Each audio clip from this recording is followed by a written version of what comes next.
네, 이 바울의 3차 세계 선교 여행은 무려 3년에 걸쳐서 진행이 되었고요. 지난 시간 말씀대로 에베소에서 무려 2년 동안 열심히 복음을 전거하다가 은세공업자인 데메드리오라는 무리들 때문에 에베소를 떠나야만 했습니다. 그래서 그때 바울은 어떤 계획을 삼았냐 하면 이제 에베소를 떠나서 오순절날에 오기 전에 차라리 예루살렘으로 내려가자, 그런 계획을 잡았습니다. 자, 배를 타고 예루살렘에 가려면 다음 페이지 화면 주시면 지도가 나오죠. 저기 보시면 밀레도가 있습니다. 밀레도. 에베소에서 아래쪽으로 밀레도까지 내려가서 밀레도에 있는 항구에서 배를 타면 예루살렘으로 갈 수가 있습니다. 처음에는 그런 계획을 세웠는데 사도 바울이 다시 위로 올라갑니다. 자, 마게도냐 지역으로 올라가서 고린도까지 다시 한 번 더 2차 선교 여행 때 둘렀던 곳으로 한 3개월 정도의 일정을 가지고 다시 올라가서 복음을 전하고, 그리고 이제 밀레도로 다시 내려오려고 하다가 헤어졌던 일행들과 중간에 있는 드로아 있죠. 드로아에서 만나기로 약속을 해서 이제 드로아에 잠시 들렀습니다. 한 일주일 정도의 일정을 가지고 드로아에 들렀고요.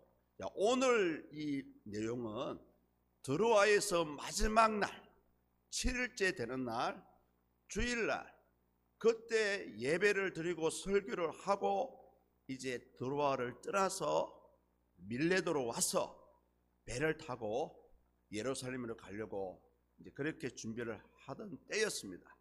근데 마지막 날이다 보니 사도 바울도 하나님의 말씀에 사로잡혀서 아주 오래도록 설교를 했고요.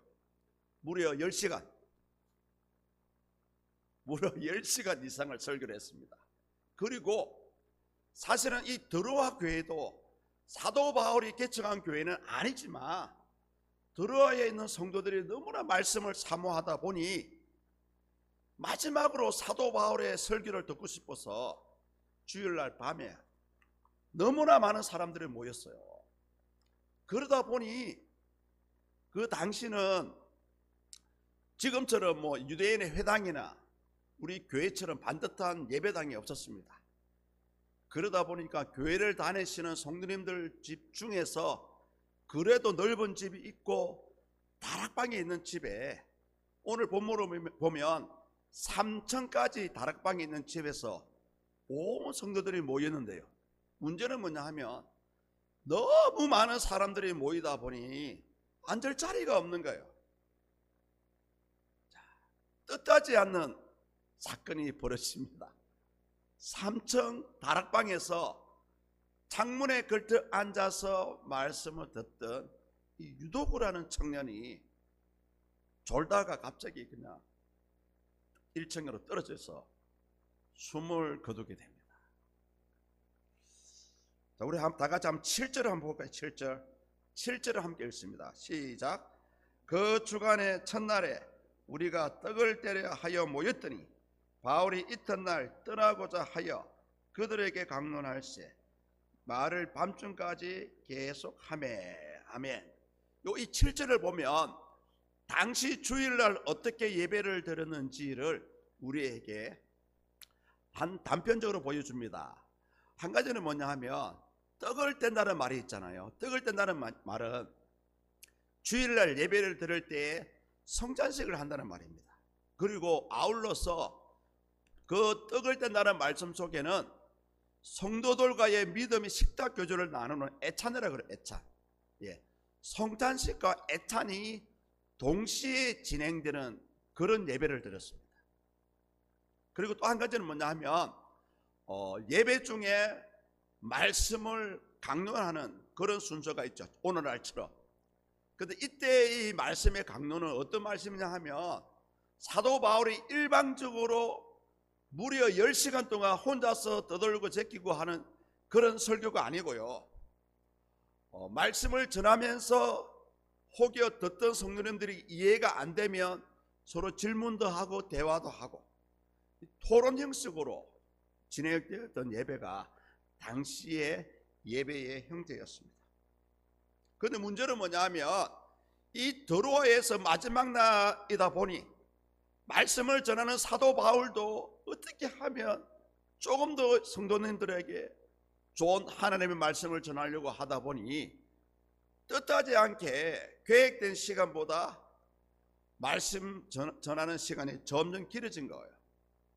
무려 그 다음날 동이터기까지 말씀을 전했다고 합니다. 시간을 계산해 보면 최소한 10시간 이상. 그 당시 드로아의 해 지는 시간은 밤 7시입니다. 그리고 해 뜨는 시간은 새벽 5시예요. 그러니까 밤새도록 그냥 잠을 자지 않고 말씀을 선포했고, 또 드로아 성도님들은 너무 말씀을 사모하다 보니 밤이 가는 줄 모르고 졸면서도 말씀을 듣는 그런 시간이었습니다. 뜻하지 않는 유두고라는 청년이 죽음을 맞이했지만 하나님의 그 도우심으로 다시 살아나게 되죠. 그러나 우리는 이런 사건이 우연히 일어난 사건이 아닙니다.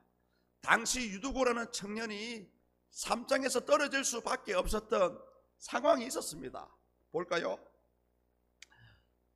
특별한 예배의 장소가 없었기 때문에 좁은 집에서 무려 3층에 있는 다락방까지 많은 사람들이 모이다 보니까 앉을 자리가 없는 거예요. 그리고 그 당시 밤늦게까지 예배가 진행되어야 되니까 군데군데 불을 밝히는 등불을, 횃불을 밝혔습니다. 횃불을 밝히면 어떤 현상이 일어납니까? 이산화탄소가 발생이 되고요, 공기 안에가 마치 부연 연기가 있는 것처럼 그 예배의 장소가 공기가 좋지 않았습니다. 그래서 3층 다락방에 창문을 열어 놓았는데 이 유두구라는 청년은 자기가 앉을 자리가 없다 보니까 어쩔 수 없이 사람들과 부대끼지 않고 그나마 신선한 공기를 맡으면서 편안하게 말씀을 들을 수 있는 장소가 3층 다락방에 있는 열려진 창들밖에 없는 거예요. 그러다 보니까 자연스럽게 3층에 앉게 되었습니다. 자, 그렇다면 이 유두고라는 청년은 누굴까요? 성경은 말하지 않습니다만 이 유두고라는 이름이 유티코스라고 합니다. 당시에 이런 유티코스라는 이름을 쓰는 사람들은 대부분 그 집의 하인이거나 노예들이었어요. 그 유두고는 누구의 하인인지 누구의 노예인지는 알 수 없으나 이 친구는 하인이든지 노예였습니다. 자, 보십시오. 하인이나 노예 청년들은 낮에는 열심히 일해야 됩니다. 해가 져야만 집으로 돌아올 수가 있고요, 해가 져야만 그때부터 자기의 시간을 가질 수가 있습니다. 그런데 어떤 옛날에 설교하시던 목사님들은 이 유두고에 대해서 굉장히 좀 부정적으로 평가를 많이 했잖아요. 유두고처럼 예배 중에 졸면 안 된다, 사탄이 너를 잡아간다, 뭐 이런 식으로 저도 많이 들었는데요. 그러나 이 유두고가 졸 수밖에 없었던 이유가 있어요. 이 유두고는 사실은 한마디로 이 친구에 대해 정의를 하면, 유두고는 비록 노예이고 하인이지만 신분상으로서는 비천했지만 하나님의 말씀을 사모하는 그런 열정을 가지고 있었다는 거죠. 보십시오. 하루 종일 일하고 밤이 되면 어떻습니까? 누구나 졸 수밖에 없습니다. 졸음이 올 수밖에 없어요. 유두고도 처음에는 그 말씀을 사모하다 보니 3층에 걸터 앉아서 말씀을 들었습니다. 그러나 이 피곤한 몸은 우리가 어찌할 수 없죠. 이 감기는 이 눈꺼풀이 너무나 무겁습니다. 그러다 보니 노예고 하인의 신분으로 열심히 낮에 일하다 보니 밤에는 지칠 수밖에 없어요. 일반적으로 이 유두고란 청년이 믿음이 없고 말씀을 사모하지 않았다면 만약에 잠이 오면 어떻게 할까요? 당연히 집으로 돌아갔을 것입니다. 집으로 돌아가서 빨리 씻고 잠을 잤을 거예요. 그런데 이 유두고라는 인물은 하나님의 말씀을 사모하는 그 마음이, 그 친구의 마음이 있었다는 거죠. 주님의 은혜를 열망하는 열정이 그의 마음이 있었다는 거예요. 그러다 보니까 지친 몸을 이끌고서라도 밤이 맞도록 말씀을 들었다는 거죠. 끝까지 말씀을 들으려고 하다 보니 새벽에 되어서야 결국은 잠을 참지 못하고 졸게 되고요. 결국은 그 육신의 연약함으로 해서 땅에 떨어지는, 그리고 죽음을 당하는 그런 안타까운 현상이 일어났던 것입니다. 사랑하는 성도님들, 우리가 이 유두고라는 친구가 졸다가 떨어졌다는 그 사실보다는 왜 이렇게 될 수밖에 없었는지 그 친구의 입장에서 보면 자기 나름대로 그래도 하나님을 믿고 섬기고자 하는 그런 믿음이 있었다는 거죠. 그래서 이 책의 저자인 누가도 그렇게 유두고에 대해서 나쁜 평가를 하고 있지 않습니다. 당시 이 구절의 말씀을 보면 이 유두고는 어쩌면 하나님의 말씀을 사모하는 드러와 성도님들을 대표하는 그런 상징적인 인물이라고 할 수가 있어요. 본문 9절을 보십시오. 9절 한번 같이 읽어볼까요? 유두고라 하는 청년이 창에 걸터 앉아 있다가 깊이 졸더니 바울이 강론하기를 더 오래 하며 졸음을 이기지 못하여 삼층에서 떨어지거늘 일으켜 보니 죽었는지라. 아멘. 밤 7시부터 예배에 참석해서 새벽 5시까지 밤샘을 하는데요, 집에서 노는 사람들도 피곤한데 한낮에 열심히 일했던 하인이자 노예였던 이 유두고는 결국은 졸 수밖에 없습니다. 자, 그러나 보십시오. 우리가 오늘날 우리가 예배 드려지는 시간을 한번 상상해 보십시오. 대한민국의 평균 예배 드리는 시간은 1시간입니다. 그리고 목사님들이 설교하는 시간이 평균적으로 30분이에요. 어떤 사람들은 심지어 설교가 30분도 길다라고 생각하시는 분도 있고요, 예배 시간이 1시간이 너무 길어요 라고 생각하는 사람도 있습니다. 물론 이해를 합니다. 그러나 여러분, 우리가 오늘 유두고라는 친구의 입장에서 보면 무려 10시간 가까이 말씀을 듣고 앉아있다고 생각해 보십시오. 얼마나 하나님의 은혜를 사모했으면, 말씀을 사모했으면 10시간 가까이 사도 바울이 이렇게 설교를 했겠습니까? 저 역시 10시간 설교하라 하면 준비해 보겠습니다. 제가 직전에 사회 가던 반야월 중부교회에서 2시간 반을 설교한 적이 있어요. 2시간 반. 여전도에 특별 기도회를 한다고 해서 하루 수양회를 하는데 제가 받는 타이밍에 2시간 반을 설교를 했어요. 그래서 여러분, 그래서 이 하나님의 말씀은요, 우리가 예배 드릴 때 그냥 오지 마시고 오늘은 나에게 하나님께서 어떤 은혜의 말씀을 주실까, 어떤 소망의 말씀을 주실까, 이런 생각을 좀 가지고 나와야 돼요. 저 역시 마찬가지입니다. 제가 뭐 말씀을 잘 준비하지 못했던 간에 저는 어떤 마음을 가지고 있냐면, 오늘 하나님의 나를 통해서 어떤 은혜를 베풀어 주실까 기대하는 마음을 가지고 나오거든요. 그래서 우리가 이 하나님의 말씀만큼은 사모하는 마음이 있어야 되고요, 하나님 나에게 오늘 꼭 필요한 나의 환경을 뛰어넘을 수 있는 적절한 말씀을 주시고 필요한 은혜를 달라는 그런 마음을 우리가 가지고 나와야 됩니다. 두 번째로 보시면 9절 하반절에 보시면 졸음을 이기지 못하여 삼층에서 떨어지거늘 이렇게 보니 죽었는지라. 이 죽었다는 것에 대해서 일부 자유주의 신학자들은 유두가 죽은 것이 아니다, 기절했다 이렇게 생각을 합니다. 죽은 것이 아니고 죽어가고 있었다 이렇게 좀 비하하는, 이 내용에 대해서 좀 비하하는 평가를 하는 사람도 있습니다.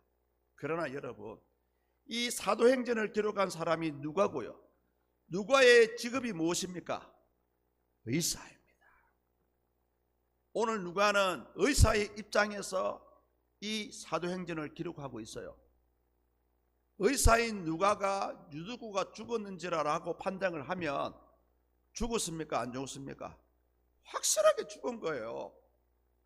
저도 한번 우리 원로 장로님이 이제 천국 가는 순간을 마침 신방을 갔는데 천국 가는 순간이었어요.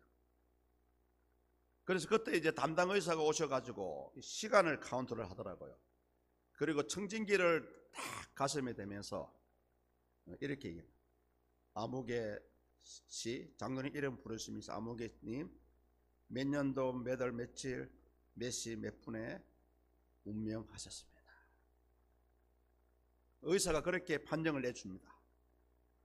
의사인 누가가 유두구가 죽었다는 것이 맞다면 정확한 판단이죠. 자유주의 신학자들은 왜 그렇게 얘기하냐면 사도 바울이 죽은 자를 살렸다는 것에 대해서 부정적인 입장을 가지고 있는 거죠. 그러나 여러분, 우리가 성경을 읽어보면 죽었다 살아나는 사람이 얼마나 많습니까? 예수님도 죽은 나사로를 살리셨고요.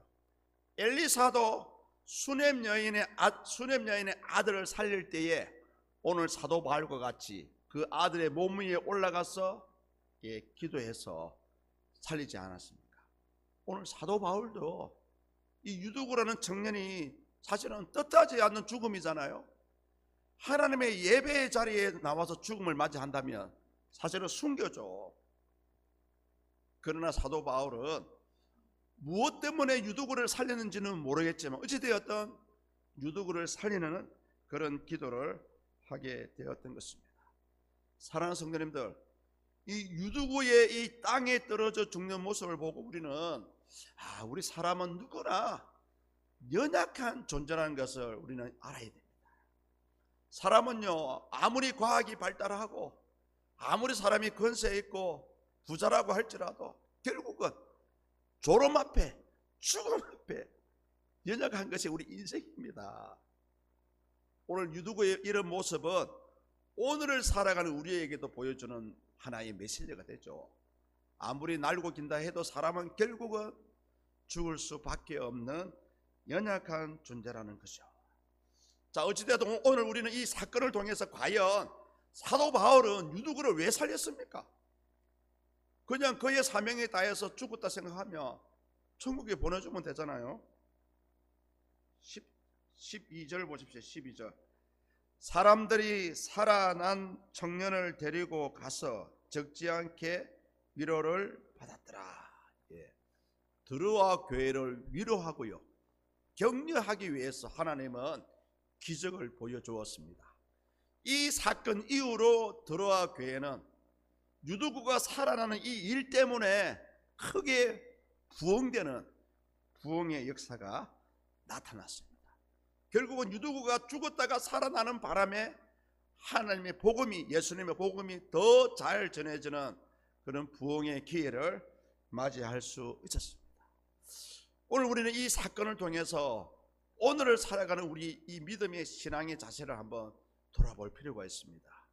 많은 신학자들이, 목사님들이 걱정하는 것이 뭐냐 하면 너무 살기가 좋고 경제적으로 유익을 끼치니까 우리 기독교인들이 너무 신앙적인 안일함에 빠져 있다. 매너리즘이라 그러죠.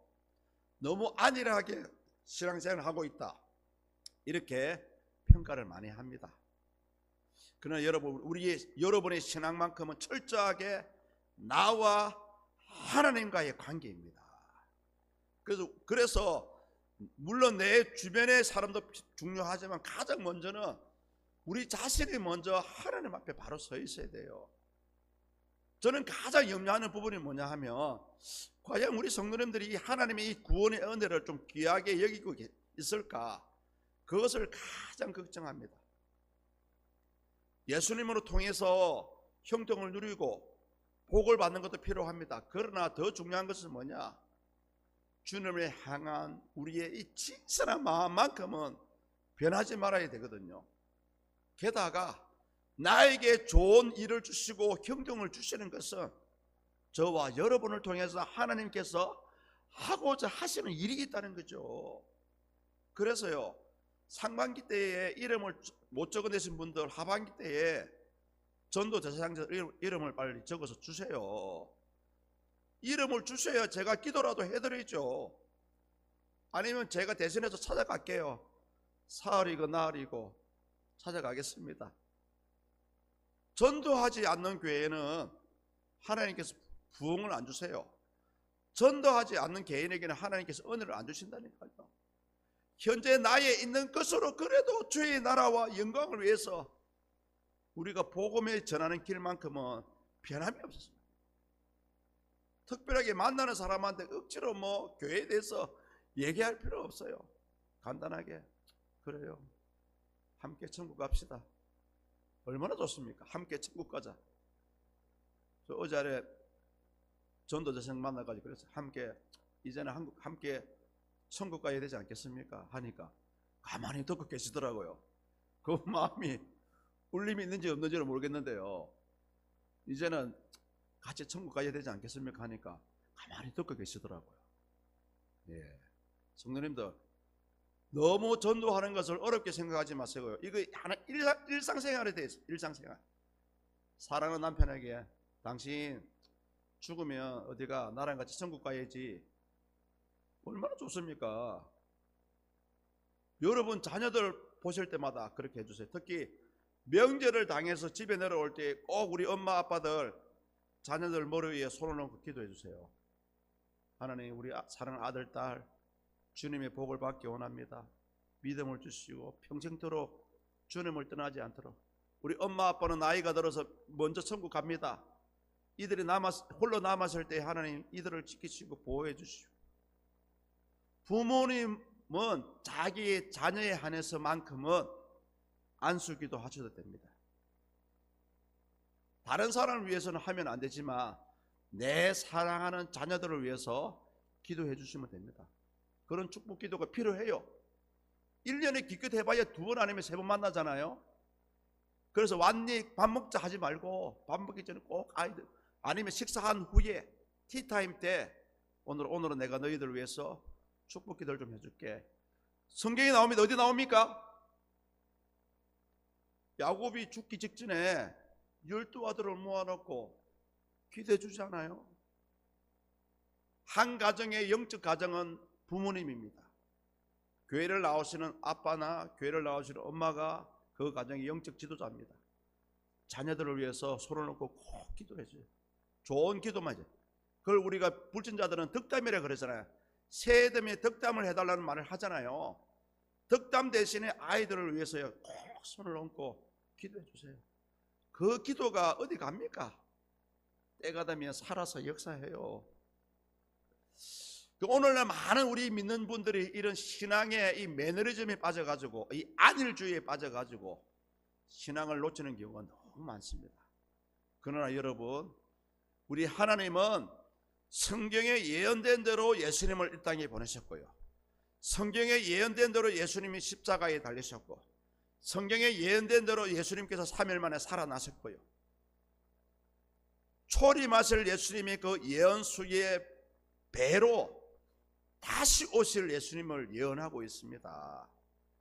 그래서 저와 여러분들은 언제든지 다시 오실 주님을 기대해야 되고요, 그리고 내가 이 땅에서 살아가는데 그래도 나로 인하여서 한 영혼이라도 복음이 전해지고 또 다행히 그 영혼이 주께로 돌아온다면 얼마나 영광된 일이 되겠습니까? 사랑하는 성도님들, 말라기서 4장 2절에 보면 이런 말씀을 합니다.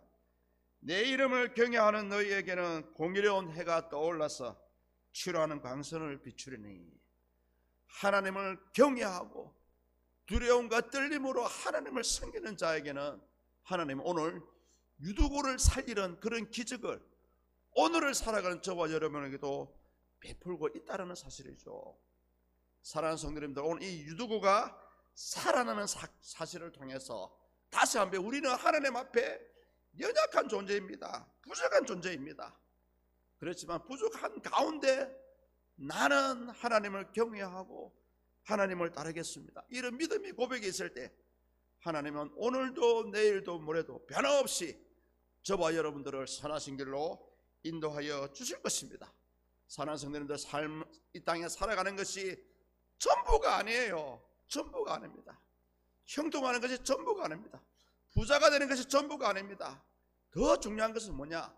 나에게 주신 것을 통해서 내가 어떻게 주님의 사랑을 베풀까? 이것이 중요합니다. 이것이 중요해요. 그래서 세상으로 인해서 우리의 흩어진 이 마음을 다시 한번 추스리는 이 시간이 되었으면 좋겠고요, 이 땅에 살아가는 내 삶이 주를 위한 삶이 되기를 원합니다. 그러한 마음으로 하루하루 살아갈 수 있기를 주의 이름으로 축복합니다.